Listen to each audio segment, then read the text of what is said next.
Hey everybody, happy Friday. This is a Moonvember to remember. All our bags are absolutely, literally going to the moon. It's bonkers. Absolutely one of the best we've ever had. But let's get into today's story. First of all, we did have the rate cut yesterday, 25 basis points, which we all knew was going to happen. This contributed to Bitcoin smashing 77K, yet another new all-time high. Crypto market's very bullish. Everything is doing really well. And all our bags are pumping. Even Tesla up 55% in 16 days. Monster move. Thank you all for having faith in that one too. So what else is going on? Market cap is 2.7 trillion. Last time I reported the market cap was 2.4 something trillion. So it's been up huge. And Blackrock, oh my goodness, historic money flow in one day.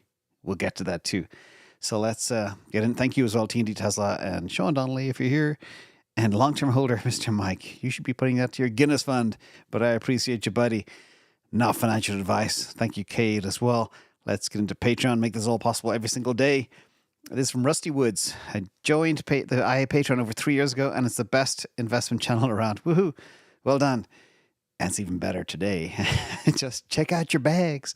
It's insane. What a time to be alive, as I always say. Let's get into the Bitcoin news. Lots of good stuff happening. First of all, there is a little bit of confusion from this floating around the internet today. Tom Lee confusion, fellow Wharton alumni, by the way. Great guy, real guru. He was on with Joe Kernan on CNBS. And basically, they spoke about, Bitcoin Magazine says, predicts $150,000 by year end. No, that is incorrect. So I will try fix that rumor, because I did listen to it. I listened very carefully. Don't just pick up things that Joe Kernan says. You got to listen to the source of the truth. Tom Lee said 6 digits by the end of the year. That's 100,000. So if we go from 77 to 100, still very good considering where we were a few days ago.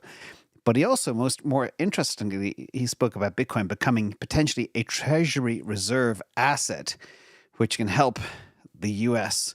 fix the deficit. This is the same stuff that RFK spoke about, the same stuff that was talked about at the Bitcoin conference, same stuff that Trump spoke about as well. So this is not new, but it's good to hear Tom Lee spreading the good word on CNBS, one of the only sane voices in that channel. So shout out to Tom.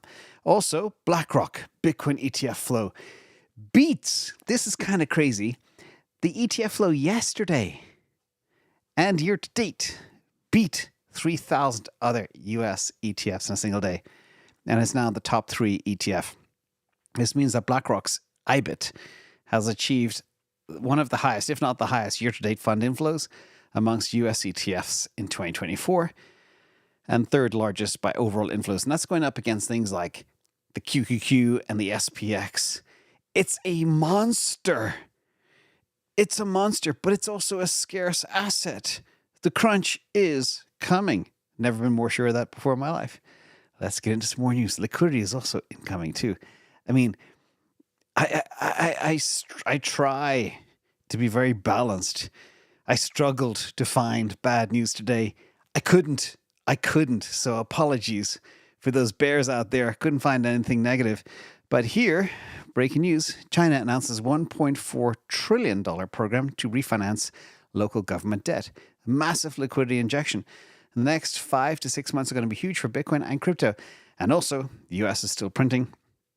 Debts are going through the roof every single day. And it's just all completely bonkers. That's from Ash Crypto, by the way. Good follow on Twitter. Now, this is another interesting one. It's Bitcoin for Freedom, which is a nice little succinct list to kind of lay the groundwork for the direction that we are going. And by the way, we're getting into the season now where you start to get phone calls from friends and family and then saying, am I too late to buy Bitcoin? I had one today already. Madness.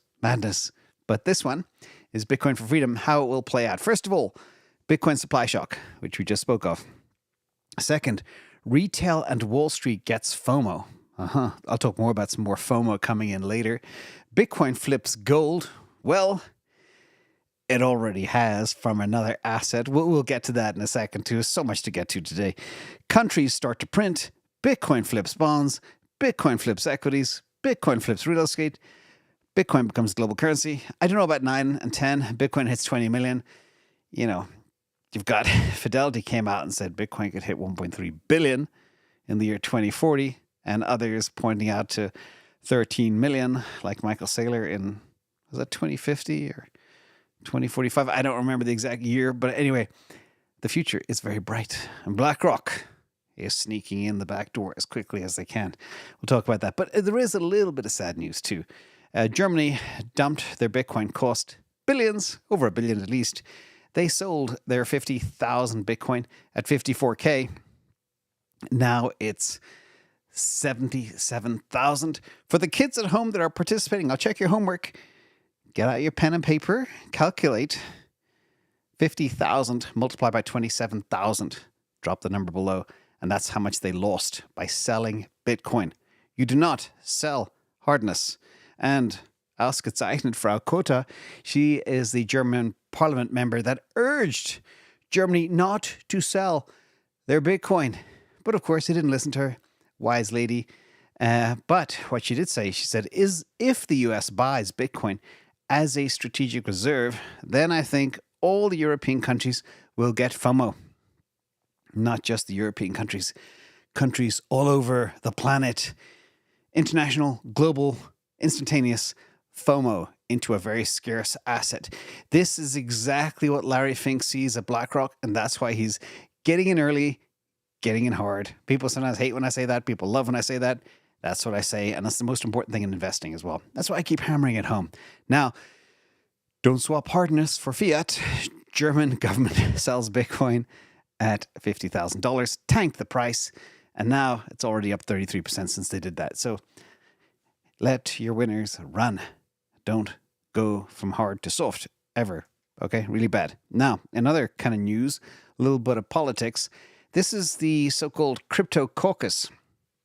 The cryptocurrency industry in the United States spent $135 million in 2024 election to back 50 candidates. All of them are in now so far, except for 2. But the 48 out of 48 of the 50 that were backed by crypto PACs have been declared a winner. This is pretty incredible. So those folks that brought the money in to back pro-crypto candidates, perfect record so far. And that will also help change the system and change the whole concept of moving to a treasury reserve asset for the country. You know, they print so much money, even if they just took 2% of the money they print every month or accumulate in debt, allocated that to Bitcoin, that could make a big difference. And of course, trigger global FOMO. But we're in early, so we don't care. We just sit there and watch. And more political news too. The CEO of the American Securities Association, not the Crypto Association, but they called on SEC Gov Chairman Gary Gensler to resign. The people voted for this country to take a new direction, and Chairman Gensler should respect that vote by stepping down from his position immediately. This is the only way for America's working families, retirement savers, and small businesses to rebuild their trust and confidence in the institution of the SEC, because you cannot trust him. He can't even answer a bloody question when he's asked. Okay? He's garbage. Anyway, back to the good news. I did say there's no bad news, a little bit of bad news, but that's actually good news when you think about it. And Michigan accepts Bitcoin. It becomes the largest U.S. city to accept Bitcoin for taxes. But spoiler alert, nobody's going to give up their Bitcoin to pay taxes. That's what fiat is for. Okay? Not your Bitcoin. Look at what happened to poor Germany. Ooh, that must have hurt. Anyhow, let's get into the charts. Lots of fun charts today that will give you a glimpse of the future, including a little bit of hopium hits. First of all, ugly charts. Black segment. Sorry, none today. Could not find any. Here we are. Let's get into the gold charts, the good ones. First of all, Bitcoin monthly returns. 10% up so far in the month of November. And we are still early, ladies and gentlemen. Actually, it's over 10% because we just hit 77K. Bitcoin, it fell just below 77, but it went as high as 77,270. And remember, it's the weekend, and we pump into the weekend, so it's going to be good. Plus, the ETFs have a lot of money to spend on Bitcoin if they can find it. So if your phone starts ringing randomly from Larry Fink looking for Bitcoin, He wants your Bitcoin. Anyhow, this is the other story that I mentioned, hinted at earlier. Bitcoin smokes the gold ETF. The Bitcoin ETF smokes the size of the gold ETF in just 210 days. I think the gold ETF came out like 20 years ago. And now BlackRock's Bitcoin ETF is officially bigger, just BlackRock's, than its gold ETF. $33.2 billion in assets in 210 days. Joseph, good to see you again. That is crazy. So for people to think retail investors are buying gold, no, they're not. The only people buying gold are central banks because they don't understand Bitcoin yet, but they will one day. And when that happens, oh my goodness, this is going to kick off. Now, a part of the glimpse to the future, shout out to Econometrics too. Pretty cool chart here. It talks about Bitcoin's returns following an all-time high are twice the size of normal returns. This is a bullish signal for the next 90 days, ladies and gentlemen. When Bitcoin reaches a new recorded price, that high that it just did today at 77K, it tends to perform much better in the following months compared to usual. The math breakdown from this is, on average, Bitcoin's price increases twice as much in the 90 days after hitting a new high.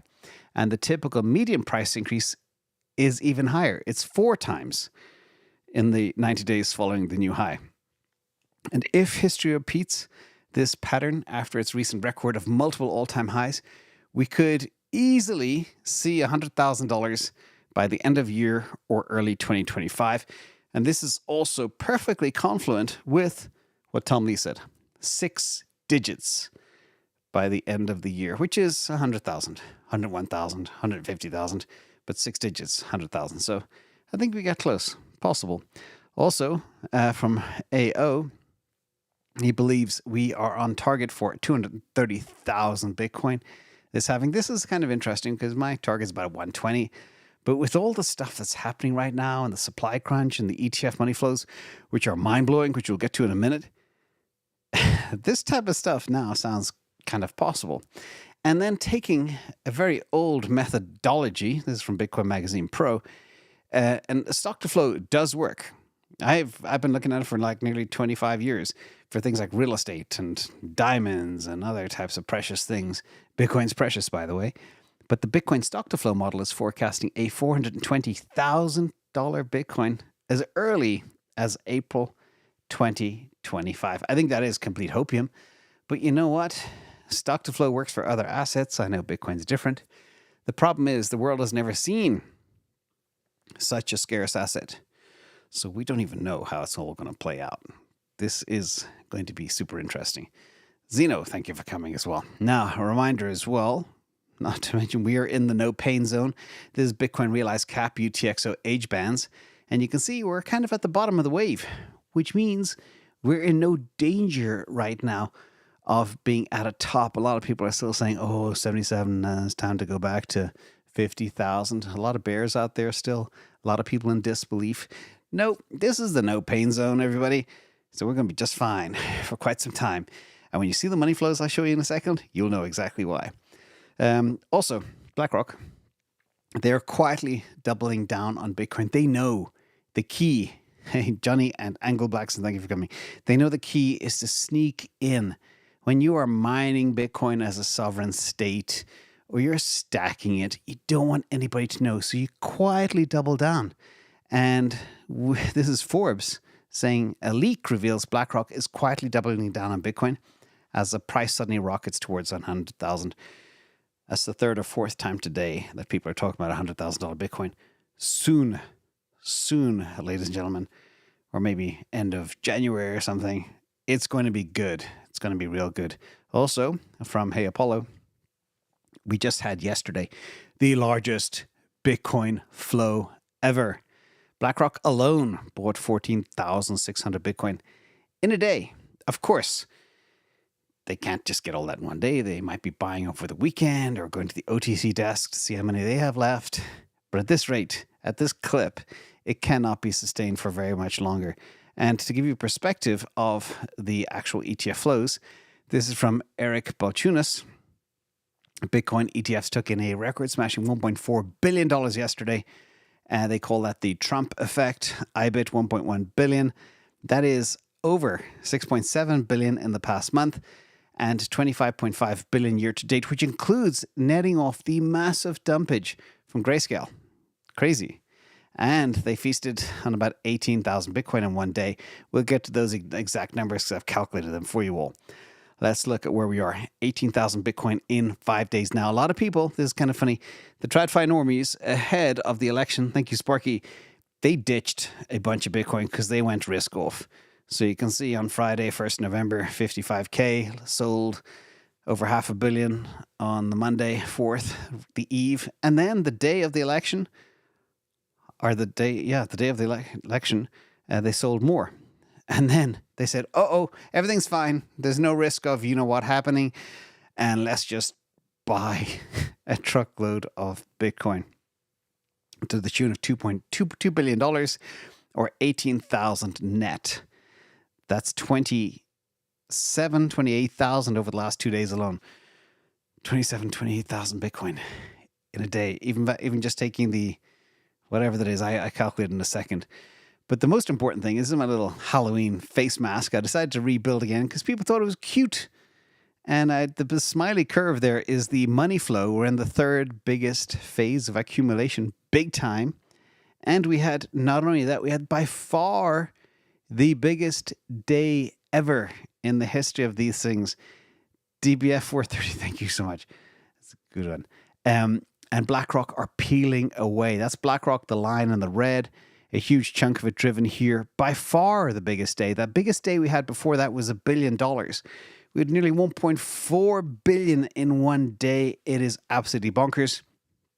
And what that looks like in the total number of Bitcoin sucked in, 19,000 was precisely 18,900 Bitcoin in one day taken in, by far eclipsing the old days of 14,000, when, by the way, Bitcoin was a lot cheaper as well. Now, if you take 19,000 divided by 450, I think it's about 42 times. So that should be, in one day, these ETFs are sucking in 42 times daily issuance from miners. Remember, only 1/3 of the miners are public. And of those, I calculate 70% sell their bags. But a lot of other miners around the world, like the sovereigns that are mining, like Ethiopia and China, Russia, El Salvador, they're stacking their bags. They're not selling their Bitcoin.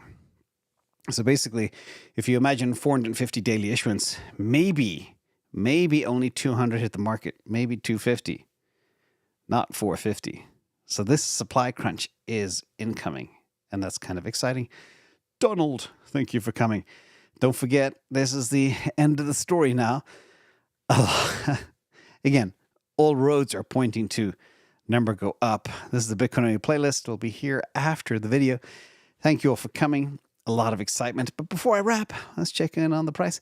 Bitcoin's taking a little bit of a dip, but we did have that big wick to 77,300, and everything is doing good. You take care of yourselves. I'll be back tomorrow for the week recap. Take care. Bye.